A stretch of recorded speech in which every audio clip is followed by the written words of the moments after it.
വൈറലാകുന്നില്ല, അല്ലെങ്കിൽ പോട്ടെ കുറച്ച് വൈറലായി കുറെ അവസരങ്ങൾ നഷ്ടപ്പെടുന്നു, ഇനി ഒന്നും കിട്ടുന്നില്ല, ഒരു അഭിനയം കിട്ടുന്നില്ല, സിനിമ ഇല്ല, ഒന്നുമില്ല, എന്ത് ചെയ്യാൻ വല്ല ജോലി നോക്കും.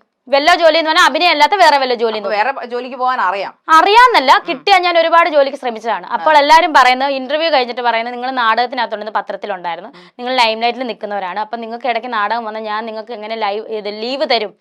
ഒരുപാട് ചെന്ന് ഇന്റർവ്യൂ അറ്റൻഡ് ചെയ്യുമ്പോൾ അവർ ഇതാണ് പറയുന്നത്. പിന്നെ ഗവൺമെന്റ് ജോലി തരാന്ന് പറഞ്ഞത് അത് ഓരോ പ്രോസസ്സിംഗ് നടന്നുകൊടുക്കും, അതും വൈറ്റ് കോളർ ജോലിയല്ല, 10ാം ക്ലാസ് വെച്ചിട്ടുള്ള ജോലിയാണ് ഞാൻ പറഞ്ഞേക്കുന്നത്. എന്റെ അടുത്ത് പറഞ്ഞേക്കുന്നത് PSC അന്ന് സുധിച്ചേട്ടൻ മരിച്ച സമയത്ത് മന്ത്രി വന്നിട്ട് എംപ്ലോയ്മെന്റിൽ എനിക്ക് ഓൾറെഡി രജിസ്റ്റർ ചെയ്തിട്ടുണ്ട്, അതുപോലെ ഇത് പുതുക്കണം, എന്താ എംപ്ലോയ്മെന്റിൽ നമ്മൾ സീനിയോറിറ്റി പുതുക്കണം, PSC ചെയ്താലല്ല സീനിയോറിറ്റി പുതുക്കണം, അങ്ങനെ പുതുക്കിയിട്ടുള്ള ജോലിയുടെ കാര്യമാണ് അവർ. പക്ഷെ ഇതുവരെ ഒന്നും ഇതൊക്കെ നിർത്തിപ്പോകത്തൊന്നുമില്ല. ഇത് വരുന്നോടത്ത് ഇത് ഇനി അങ്ങോട്ട് ഞാൻ എന്തായാലും അവസരം തേടി പോകത്തില്ല, ഇങ്ങോട്ട് വരുന്നത് ഞാൻ ചെയ്തിരിക്കും. എല്ലാം താങ്കളുടെ കാൽ കീഴിൽ വന്ന അവസരങ്ങളാണോ? അല്ല കാൽ കീഴിൽ വന്നെന്ന് ഞാൻ പറയത്തില്ല. സുധിച്ചേട്ടനുള്ള ഇഷ്ടം കൊണ്ട് എന്നോട് ചോദിച്ചു, ഇത് ചെയ്യാമോ അഭിനയിക്കാമോ എന്ന് ചോദിച്ചു. നേരത്തെ എന്തുകൊണ്ട് ചോദിച്ചില്ല സുധിച്ചേട്ടൻ? അത് എനിക്കറിയത്തില്ല, അത് അവരുടെ കാര്യമല്ലേ, അതെങ്ങനെ ഞാൻ അറിയുന്നത്, അവരെന്തുകൊണ്ട് ചോദിച്ചില്ല എന്ന് എനിക്കറിയില്ല. ഇതിന് മുന്നേ സുധിച്ചേട്ടൻ ഉള്ളപ്പോഴത്തേനും ഒരു പ്രൊഡ്യൂസർ ഞങ്ങളുടെ വീട്ടിൽ വന്നായിരുന്നു. സുധിച്ചേട്ടൻ ഇങ്ങനെ ഇരിക്കുന്നു, ഞാൻ സംസാരിക്കുന്ന കൂട്ടത്തിൽ പുള്ളി, ഇനിയിപ്പം ആ പുള്ളി എവിടെയാണെന്ന് അറിയത്തില്ല, സുധിച്ചേട്ടൻ മരിച്ചു പോയി, നിങ്ങൾ കള്ളമാണെന്ന് പറഞ്ഞാൽ എനിക്ക് വിഷയമൊന്നുമില്ല. പുള്ളി ചോദിച്ചു, രേണു ഇതിനകത്ത് ചെയ്യാൻ വരുന്നു, അഭിനയിക്കുന്നു. അപ്പം സുധിച്ചേട്ടൻ, ഞാനപ്പം അവിടെ ഇരുന്നുകൊണ്ട് പറഞ്ഞത്, സുധിച്ചേട്ടന്റെ എനിക്ക് ക്യാമറയ്ക്ക് മുന്നിൽ വരാൻ താല്പര്യമില്ല, സുധിച്ചേട്ടന്റെ സപ്പോർട്ടായിട്ട് നിൽക്കാനാണ് താല്പര്യമാണെന്ന് അന്ന് പറഞ്ഞത്. അപ്പൊ അന്ന് അവസരം ഒരെണ്ണം വന്നായിരുന്നു, ഞാൻ അങ്ങനെയാണ് പറഞ്ഞത്.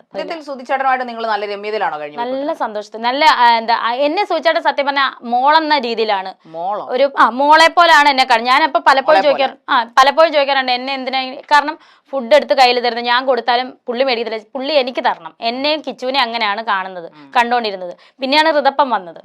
നിങ്ങൾ ഇത്രയും ടെറർ ആയതുകൊണ്ടാണോ, അല്ലെങ്കിൽ ഇത്ര പ്രശ്നക്കാരി മോളെ പോലെ കുഞ്ഞിനെ പോലെ? ഒരിക്കലും അല്ലായിരിക്കും. എനിക്ക് ഒന്നിന് ചേട്ടനേക്കാളും കുറെ ഏജ് ഡിഫറൻറ്റ് ഉള്ളതുകൊണ്ടായിരിക്കും മോളെ പോലെ കരുതുന്നത്. ഭയങ്കര അങ്ങനെയായിരുന്നു എന്നെ. ഞാൻ പലപ്പോഴും ചോദിക്കും, ഞാൻ നിങ്ങളുടെ വൈഫല്ലേ, വൈഫായിട്ട് കണ്ടുകൂടെ എന്ന് പറയുമ്പോൾ, ഇല്ല എനിക്ക് മോളെ പോലാണ് നീ എന്നാണ് പറയാറുള്ളത്. രേണുസുധി ഇങ്ങനെ ആവാൻ കാരണം ചിലരുടെ മോശം സമീപനങ്ങളാണ്. എങ്ങനെയാകാൻ കാരണം എനിക്ക് മനസ്സിലായില്ല. ഇങ്ങനെ അഭിനയത്തിൽ എന്നെ ആരും മോശമായിട്ടൊന്നും പെരുമാറിയിട്ടില്ല.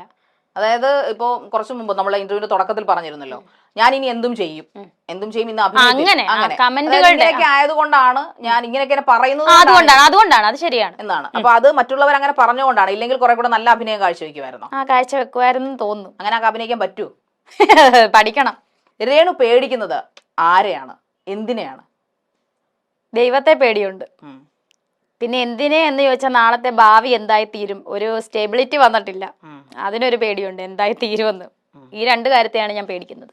കുറച്ചുകൂടെ അഭിനയം നന്നാക്കിയാൽ നല്ലൊരു ഭാവി ഉണ്ടാകുമെന്ന് ചിന്തിച്ചിട്ടുണ്ട്? അതോ മോശം അഭിനയത്തിലേക്ക് പിന്നെയും പോയാൽ ഭാവി ഉണ്ടാകുമെന്നാണോ ചിന്തിക്കുന്നത്? അഭിനയം പഠിക്കണമെന്ന് ആഗ്രഹമുണ്ട്. എന്തായാലും ജനങ്ങൾ ഇത്രയും വെറുത്ത സെലിബ്രിറ്റി ആയിട്ടുള്ള, ഇത്രയും വിവാദങ്ങൾ ഉണ്ടാക്കിയെടുത്ത, സോഷ്യൽ മീഡിയക്കാർക്ക് കണ്ടന്റ് ഉണ്ടാക്കുന്ന രേണുസുധിയെ പരിചയപ്പെട്ടതിലും നമ്മളോടൊപ്പം കുറേയധികം സമയം ചെലവഴിച്ചതിലും ഒരുപാട് നന്ദി. എനിക്കും കണ്ടതിൽ സന്തോഷം. Thank you.